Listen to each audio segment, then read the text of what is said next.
Der Max ändert seinen Plan und bleibt jetzt für immer in Lansing.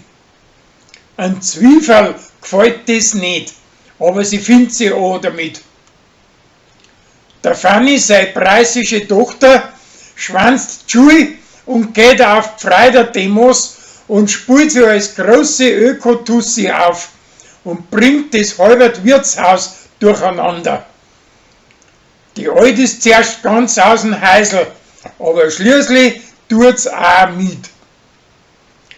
Ein Gregor, sein preußischer Stiefsohn, soll für den Landrat eine Grußkarten schreiben.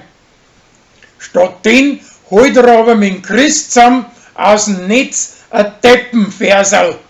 Und das lest nachher die Uri an Lorenz vor. Zur Strafe muss er nachher im Wirtshaus einen Frühdienst machen.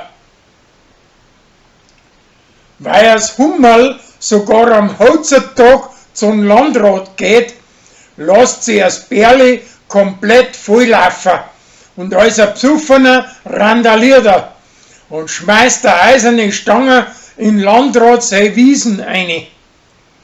Wie der nachher am anderen Tag heimat, haut er am Maschine die Stange auf den Schädel, dass er ganz da kommt und mit dem Sanker als Spital gebrungen wird.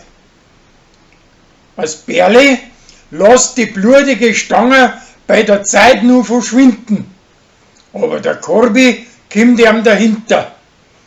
Sie halten aber dicht vor die Schande und vor den Hummerl und alle anderen.